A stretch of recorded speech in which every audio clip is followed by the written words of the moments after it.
Hello students, D2 इलेक्ट्रिकमध्ये आपल्या सगळ्यांचं स्वागत आहे. आणि आज आपण महत्त्वाचा टॉपिक बघणार आहे जो की रिलेटेड असणार आहे 3 फेज इंडक्शन मोटरचे जे काही महत्त्वाचे MCQ आहे ते सगळे महत्त्वाचे MCQ आपण या आजच्या क्लासमध्ये बघणार आहे. आजचा आपला पहिला प्रश्न आहे, औद्योगिक वापरात जास्त करून 3 फेज मोटरचा उपयोग का केला जातो? तर याचा आन्सर आहे, याची इफिशियन्सी चांगली असते, म्हणजे कार्यक्षमता चांगली असते, लोडवर टॉर्क चांगला असतो, याचं कन्स्ट्रक्शन सिंपल, मजबूती व दुरुस्ती खर्च कमी व स्वस्त असतात. त्यामुळे औद्योगिक क्षेत्रात म्हणजे इंडस्ट्रियल सेक्टरमध्ये 3 फेज इंडक्शन मोटरचा उपयोग जास्त प्रमाणात केला जातो. तर याचा आन्सर येईल ऑप्शन नंबर डी. दुसरा प्रश्न आहे, 3 फेज इंडक्शन मोटरच्या स्टेटरला 3 फेजचा सप्लाय दिला असता स्टेटरमध्ये कोणते चुंबकीय क्षेत्र तयार होते?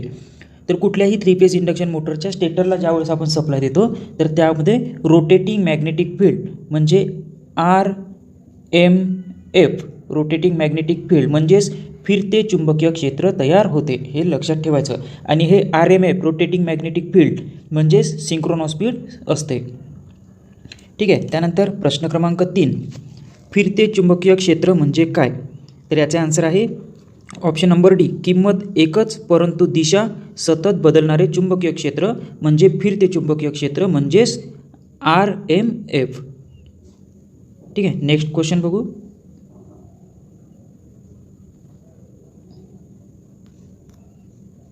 प्रश्न क्रमांक 4, 3 फेज मोटरच्या स्टेटरला दिलेल्या 3 फेजपैकी कोणत्याही 2 फेजची अदलाबदल करून सप्लाय दिल्यास काय होईल? म्हणजे समजा आपण RYB चा सप्लाय दिलेला आहे मोटरला, त्याच्यातले कुठलेही 2 फेजची अदलाबदल केली म्हणजे R फेज तसाच ठेवला, Yच्या ठिकाणी B दिला आणि Bच्या ठिकाणी Y फेज दिला, तर काय होईल? तर मोटर जर RYB सप्लाय दिला तर मोटर क्लॉकवाईज फिरत होती, तर ज्यावेळेस आपण 2 फेजची अदलाबदल केली त्यावेळेस मोटर काय होईल? अँटी क्लॉकवाईज फिरेल. तर याचा आन्सर काय होईल? मोटरची फिरण्याची दिशा उलट होईल. प्रश्न क्रमांक 5 आहे, कोणत्या नियमाच्या आधारे 3 फेज इंडक्शन मोटरचा रोटर हा स्टेटरच्या फिरत्या चुंबकीय क्षेत्राच्या दिशेने फिरतो? तर याचा आन्सर आहे लेन्झ लॉनुसार. प्रश्न क्रमांक 5 होता, महत्त्वाचा आहे, बऱ्याचशा एक्झाममध्ये हा प्रश्न विचारलेला आहे. कोणत्या नियमाच्या आधारे 3 फेज इंडक्शन मोटरचा रोटर हा स्टेटरच्या फिरत्या चुंबकीय क्षेत्राच्या दिशेने फिरतो? तर उत्तर आहे लेन्झ लॉनुसार. प्रश्न क्रमांक 6, इंडक्शन मोटारी नेहमी कोणत्या स्पीडने फिरतात? तर इंडक्शन मोटर नेहमी सिंक्रोनस स्पीडपेक्षा कमी फिरतात. सिंक्रोनस स्पीड म्हणजेच काय म्हणू शकतो आपण त्याला? RMF म्हणजे रोटेटिंग मॅग्नेटिक फील्ड म्हणजे सिंक्रोनस स्पीड, आणि मोटरची ॲक्च्युअल स्पीड हे सिंक्रोनस स्पीडपेक्षा नेहमी कमी असते. प्रश्न क्रमांक 7, सिंक्रोनस स्पीडचे सूत्र कोणते? तर आपण नेहमी बघतो सिंक्रोनस स्पीड म्हणजे NS म्हणजे काय आहे?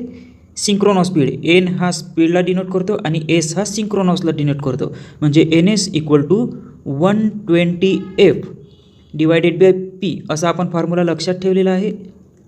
तर या ठिकाणी F म्हणजे फ्रिक्वेन्सी, P म्हणजे पोल. ठीक आहे. तर सिंक्रोनस स्पीडचा फॉर्म्युला काय होऊन जाईल? तर ऑप्शन नंबर ए हा याचा बरोबर उत्तर असेल. त्यानंतर प्रश्न क्रमांक 8, स्टेटर स्पीड कोणत्या गोष्टीवर अवलंबून असते? तर स्टेटर स्पीड म्हणजेच काय म्हणू शकतो आपण? रोटेटिंग मॅग्नेटिक फील्ड म्हणजेच फिरते चुंबकीय क्षेत्र. तर ते कशावर डिपेंड करते? आत्ताच आपण फॉर्म्युला लिहिलेला होता. NS म्हणजे सिंक्रोनस स्पीड म्हणजे स्टेटरची speed 120F divided by P म्हणजे पोल. तर फ्रिक्वेन्सीवर डिपेंड करते का? तर या ठिकाणी फ्रिक्वेन्सी आहे. ठीक आहे. त्याच्यानंतर पोलवर डिपेंड करते का? तर या ठिकाणी पोल आहे, म्हणजे याचा आन्सर काय होईल? पोलवर डिपेंड करतो आणि फ्रिक्वेन्सीवर डिपेंड करतो. फ्लक्स आहे का या ठिकाणी? फ्लक्स नाही आहे, म्हणून फ्लक्स नाही येणार. त्याचा आन्सर काय येईल? अ आणि ब हे 2 ऑप्शन बरोबर येतील. त्यानंतर प्रश्न क्रमांक 9 आहे, सिंक्रोनस स्पीड व रोटर स्पीड यांच्यामधील फरकास काय म्हणतात? तर यांच्यामधील फरकास काय म्हणतात? स्लिप म्हणजेच काय आहे? तर सिंक्रोनस स्पीड आणि रोटर स्पीड यांच्यामधला फरक म्हणजेच काय आहे? स्लिप आहे. प्रश्न क्रमांक 10, इंडक्शन मोटर चालू असताना प्रत्यक्षात मोटरची स्लीप किती असते? इम्पॉर्टंट क्वेश्चन आहे, एक्झाममध्ये बरेचदा विचारलेला आहे. तर इंडक्शन मोटर चालू असताना प्रत्यक्षात मोटरची स्पीड किती असते? तर 3 ते 5%.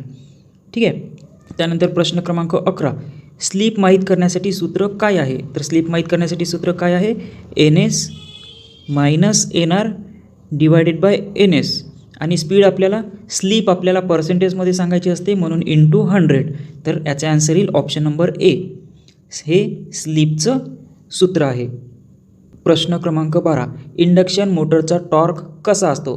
तर इंडक्शन मोटरचा टॉर्क रोटर रेजिस्टन्सच्या समप्रमाणात आणि रोटर इम्पिडन्सच्या व्यस्त प्रमाणात असतो म्हणून याचे आन्सर येईल ऑप्शन नंबर सी.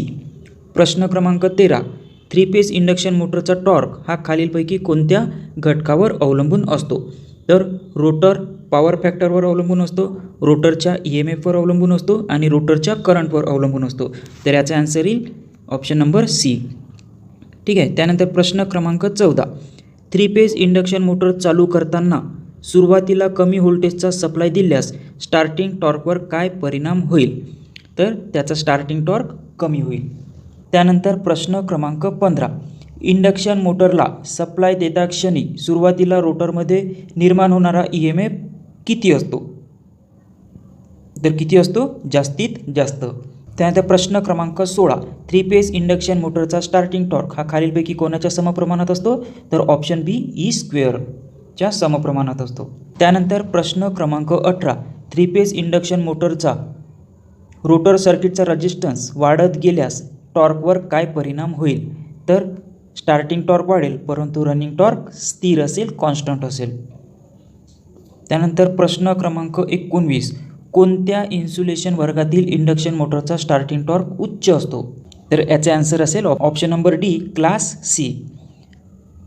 त्यानंतर प्रश्न क्रमांक 20, कोणत्या इन्सुलेशन वर्गातील इंडक्शन मोटरची स्लीप जास्त असते? तर याचा आन्सर आहे option number C, class D. त्यानंतर प्रश्न क्रमांक 21, कोणत्या इन्सुलेशन वर्गातील इंडक्शन मोटरची स्लीप कमी असते? Option number D, class E. त्यानंतर प्रश्न क्रमांक 22, इंडक्शन मोटरची स्पीड कशी असते? कशी असते? तर ऑप्शन नंबर बी आहे, स्टेटर वाइंडिंगच्या एकूण पोलच्या व्यस्त प्रमाणात असते इंडक्शन मोटरची स्पीड. प्रश्न क्रमांक 23, 3 फेज इंडक्शन मोटर चालू असताना त्यांच्या 3 फेज सप्लायपैकी एक फेज ओपन झाल्यास काय होईल? तर मोटर त्याच स्पीडने फिरत राहील. प्रश्न क्रमांक 24, स्लिप रिंग इंडक्शन मोटरच्या रोटर वाइंडिंगमध्ये किती पोलची वाइंडिंग केलेली असते? तर याचे आन्सर आहे स्टेटर पोलच्या संख्ये एवढी, ऑप्शन नंबर ए. प्रश्न क्रमांक 25, स्लिप रिंग इंडक्शन मोटरच्या स्टेटरचा सप्लाय चालू असताना स्थिर रोटरची रोटर फ्रिक्वेन्सी किती असते? तर याचे आन्सर येईल option number C, stator frequency एवढी. तर आता यामध्ये आपण थोडं बघू, जसं स्टँड स्टील कंडिशनमध्ये रोटरची फ्रिक्वेन्सी किती असते? तर स्टेटर फ्रिक्वेन्सी एवढी. ठीक आहे. तर आता एक कंडिशन आहे स्टँड स्टील कंडिशन म्हणजे स्थिर कंडिशन, आणि एक कंडिशन असेल रोटरची रनिंग कंडिशन. तर ज्यावेळेस रोटर स्थिर असेल तर त्यावेळेस काय राहील? रोटरची फ्रिक्वेन्सी म्हणजे FR आणि सप्लाय फ्रिक्वेन्सी म्हणजे FS हे दोन्ही कसे राहील? सारखे राहील, सेम राहील.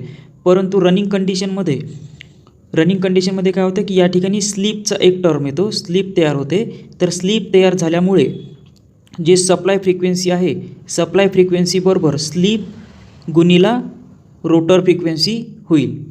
तर स्टँड स्टील कंडिशनमध्ये काय होईल? रोटर फ्रिक्वेन्सी आणि स्टेटर फ्रिक्वेन्सी हे सारखे असतील, आणि रनिंग कंडिशनमध्ये सप्लाय फ्रिक्वेन्सी बरोबर स्लीप गुणिला रोटर फ्रिक्वेन्सी होईल. तर रनिंग कंडिशनमध्ये आपण असं म्हणू शकतो की रनिंग कंडिशनमध्ये आपण असं म्हणू शकतो की रोटर फ्रिक्वेन्सी भरपूर कमी प्रमाणात असते स्टँड स्टील कंडिशनच्या तुलनेत. तर याचं जे आन्सर आहे, स्थिर रोटरची फ्रिक्वेन्सी विचारलेला आहे, तर ते स्टेटर फ्रिक्वेन्सी एवढीच असेल, ते आपण या ठिकाणी बघितलं. नेक्स्ट प्रश्न बघू. प्रश्न क्रमांक 26, स्लिप रिंग इंडक्शन मोटरच्या, या ठिकाणी स्लिप रिंग विचारलेला आहे, स्लिप रिंग इंडक्शन मोटरच्या रोटर वाइंडिंगच्या सिरीजमध्ये बाहेरून रेजिस्टन्स का जोडले जातात? तर याचा आन्सर आहे स्टार्टिंग टॉर्क सुधारण्यासाठी. ठीक आहे, स्लिप रिंग इंडक्शन मोटरची स्टार्टिंग टॉर्क सुधारण्यासाठी बाहेरून रेजिस्टन्स जोडले जातात. प्रश्न क्रमांक 27 महत्त्वाचा आहे. 3 फेज स्लिप रिंग इंडक्शन मोटरच्या रोटरचे टर्मिनल शॉर्ट सर्किट न करताच मोटरला सप्लाय दिला तर काय होईल? मोटर चालू होणार नाही. कुठले टर्मिनल शॉर्ट न करता? तर रोटरचे टर्मिनल शॉर्ट न करता मोटरला सप्लाय दिला तर मोटर सुरू होणार नाही, मोटर चालू होणार नाही. प्रश्न क्रमांक 28 स्लिप रिंग इंडक्शन मोटरला मॅन्युअली ऑपरेटेड रोटर रेजिस्टन्स स्टार्टरने चालू करतेवेळी इलेक्ट्रिकल इंटरलॉकिंग कुठे केले जाते? तर याचा आन्सर आहे ऑप्शन नंबर बी, स्टार्ट बटनच्या पॅरललमध्ये. प्रश्न क्रमांक 29 3 फेज इंडक्शन मोटर 2 फेज सप्लायवर चालवली तर काय होईल? तर मोटर काही वेळ चालेल पण त्यानंतर गरम होईल, मोटर जळेल. तर याचा आन्सर येईल ऑप्शन नंबर बी, मोटर जळेल. प्रश्न क्रमांक 30 3 फेज इंडक्शन मोटरला तिच्या रेटेड व्होल्टेजपेक्षा 25% कमी व्होल्टेजवर चालवली तर काय होईल? तर मोटर थोडा वेळ फिरेल, गरम होईल आणि जळेल. तर याचा आन्सर येईल ऑप्शन नंबर डी, गरम होऊन मोटर जळेल. प्रश्न क्रमांक 31 3 फेज स्क्विरल केज इंडक्शन मोटरवरील लोड काढून टाकल्यास वेगावर काय परिणाम होईल? तर वेग किंचितसा वाढेल, जास्त फरक पडणार नाही, फक्त थोडा वेग वाढेल. किंवा जेव्हा मोटरवरील लोड काढून टाकू त्यावेळेस. प्रश्न क्रमांक 32 स्क्विरल केज इंडक्शन मोटरची स्पीड कशी नियंत्रित करता येईल, कंट्रोल करता येईल? तर सप्लाय फ्रिक्वेन्सी बदलून, पोलची संख्या बदलून आणि सप्लाय व्होल्टेज कमी करून, या तिन्ही गोष्टीवरून स्क्विरल केज इंडक्शन मोटरची स्पीड कंट्रोल करता येईल. म्हणून याचे आन्सर आहे ऑप्शन नंबर डी. प्रश्न क्रमांक 33 स्लिप रिंग इंडक्शन मोटरची स्पीड कशी नियंत्रित करता येईल? याआधी आपण बघितलं होतं स्क्विरल केज इंडक्शन मोटरची स्पीड कशी कंट्रोल करू? तर सप्लाय फ्रिक्वेन्सी बदलून, पोलची संख्या बदलून आणि सप्लाय व्होल्टेज कमी करून. स्लिप रिंग इंडक्शन मोटरची स्पीड कशी कंट्रोल करता येईल? तर सप्लाय फ्रिक्वेन्सी बदलून, पोलची संख्या बदलून आणि रोटर सर्किटचा रेजिस्टन्स बदलून. म्हणून याचा आन्सर येईल वरील सर्व. प्रश्न क्रमांक 34 इंडक्शन मोटरची सिंक्रोनस स्पीड म्हणजे काय? तर इंडक्शन मोटरची सिंक्रोनस स्पीड म्हणजे फिरत्या चुंबकीय क्षेत्राची स्पीड. यालाच आपण काय म्हणतो? RMF. म्हणजेच काय? तर रोटेटिंग मॅग्नेटिक फील्ड. ठीक आहे. त्यानंतर प्रश्न क्रमांक 35 इंडक्शन मोटरची स्पीड नेहमी किती असते? तर इंडक्शन मोटरची स्पीड नेहमी सिंक्रोनस स्पीडपेक्षा कमी असते. प्रश्न क्रमांक 36 डबल स्क्विरल केज रोटरच्या तळाच्या स्लॉटमध्ये कॉपरची व वरच्या स्लॉटमध्ये ब्रासची स्क्विरल केज वाइंडिंग केल्याने काय साध्य होते? तर स्टार्टिंग व रनिंग टॉर्क वाढतो. प्रश्न क्रमांक 37 डबल स्क्विरल केज इंडक्शन मोटरचा स्टार्टिंग करंट हा सिंगल स्क्विरल केज इंडक्शन मोटरच्या मानाने कमी का असतो? तर याचा आन्सर आहे ऑप्शन नंबर सी, आतील केज वाइंडिंगचा रिॲक्टन्स जास्त असल्याने चोकिंग इफेक्टमुळे. प्रश्न क्रमांक 38 डबल स्क्विरल केज इंडक्शन मोटरच्या रोटरच्या अप्पर केज वाइंडिंगचा रेजिस्टन्स व रिॲक्टन्स कसा असतो? तर याचा आन्सर आहे ऑप्शन नंबर बी, रेजिस्टन्स जास्त असतो व रिॲक्टन्स कमी असतो. प्रश्न क्रमांक 39 डबल स्क्विरल केज इंडक्शन मोटरचा स्टार्टिंग टॉर्क जास्त का असतो?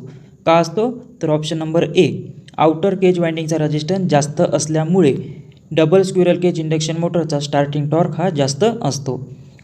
प्रश्न क्रमांक 40 कोणत्याही इंडक्शन मोटरचे RPM म्हणजे रिव्हॉल्यूशन पर मिनिट कशावरून ठरवतात? तर पोलच्या संख्येवरून, पोलची संख्या व स्लिपवरून व फ्रिक्वेन्सीवरून. म्हणजे याचा आन्सर येईल वरील सर्व.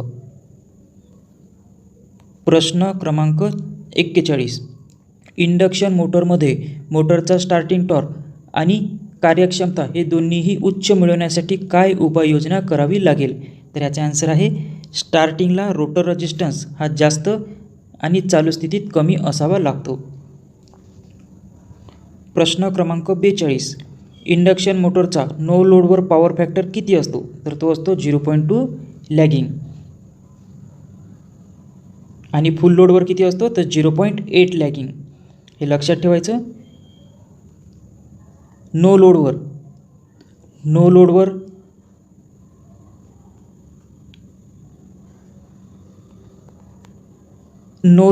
पॉवर फॅक्टर जो असतो इंडक्शन मोटरचा तो 0.2 लॅगिंग असतो. आणि फुल लोडवर पॉवर फॅक्टर हा 0.8 लॅग असतो. हे लक्षात ठेवायचं, महत्त्वाचं आहे. एकदा एक्झाममध्ये नो लोडचा पॉवर फॅक्टर विचारला जाईल इंडक्शन मोटरचा किंवा फुल लोडचा विचारला जाईल. तर नो लोडसाठी 0.2 लॅगिंग असतो, फुल लोडसाठी 0.8 लॅगिंग असतो. पण दोन्हीही कंडिशनमध्ये लॅगिंग असतो, कारण याच्यामध्ये इंडक्शन म्हणजे वाइंडिंग केलेली असते. वाइंडिंग केल्यामुळे इंडक्शन येते आणि इंडक्शनमध्ये पॉवर फॅक्टर नेहमी लॅगिंग असतो. प्रश्न क्रमांक 43. इंडक्शन मोटरवरील लोड वाढल्यास पॉवर फॅक्टरवर काय परिणाम होईल? तर पॉवर फॅक्टर वाढेल. प्रश्न क्रमांक 44. इंडक्शन मोटरवरील लोड वाढल्यास मोटरची स्पीड, स्लिप व रोटर करंट यांच्यावर काय परिणाम होईल? तर ऑप्शन ए, स्पीड कमी होऊन स्लिप व रोटर करंट वाढतो. प्रश्न क्रमांक 45. इंडक्शन मोटरचा फुल लोडवर पॉवर फॅक्टर किती असतो? तर आपण आत्ताच बघितलं, फुल लोडवर पॉवर फॅक्टर 0.85 ते 0.9 लॅगिंग असतं. पुन्हा एकदा बघू. नो लोडवर पॉवर फॅक्टर 0.2 लॅग असतो आणि फुल लोडवर पॉवर फॅक्टर 0.8 लॅग असतो. हे लक्षात ठेवायचं. त्यानंतर प्रश्न क्रमांक 46. प्रश्न क्रमांक 46 आहे, 3 फेज स्क्विरल केज इंडक्शन मोटरचा पॉवर फॅक्टर व लोड यांचा संबंध कसा असतो? तर ऑप्शन सी, लोड वाढल्यास पॉवर फॅक्टर वाढतो. प्रश्न क्रमांक 47. 3 फेज इंडक्शन मोटरची कार्यक्षमता कशी बदलते? ऑप्शन ए, पॉवर फॅक्टर कमी झाल्यास कार्यक्षमता कमी होते. प्रश्न क्रमांक 48. जर स्क्विरल केज मोटरच्या रोटरमधील एखादा बार कंडक्टर तुटून ओपन झाला तर काय होईल? तर याचा आन्सर आहे ऑप्शन नंबर सी, मोटर चालू होईल परंतु लोडवर स्पीड घेणार नाही. महत्त्वाचा प्रश्न आहे. प्रश्न क्रमांक 49. डबल स्क्विरल केज इंडक्शन मोटरचा उपयोग कुठे केला जातो? आन्सर आहे ऑप्शन नंबर बी, डबल स्क्विरल केज इंडक्शन मोटरचा उपयोग जेथे कमी स्टार्टिंग करंटने हाय स्टार्टिंग टॉर्कची गरज असते अशा ठिकाणी डबल स्क्विरल केज इंडक्शन मोटरचा उपयोग केला जातो. प्रश्न क्रमांक 50. स्लिप रिंग इंडक्शन मोटरमध्ये रोटर फ्रिक्वेन्सी कशावर अवलंबून असते? तर आन्सर डी, स्लिपवर अवलंबून असते. प्रश्न क्रमांक 51. स्लिप रिंग इंडक्शन मोटरचा स्टार्टिंग करंट कसा नियंत्रित केला जातो? ऑप्शन बी, रोटर वाइंडिंगच्या सिरीजमध्ये रेजिस्टन्स जोडून. याआधी क्वेश्चन बघितला आणि हा महत्त्वाचा प्रश्न आहे.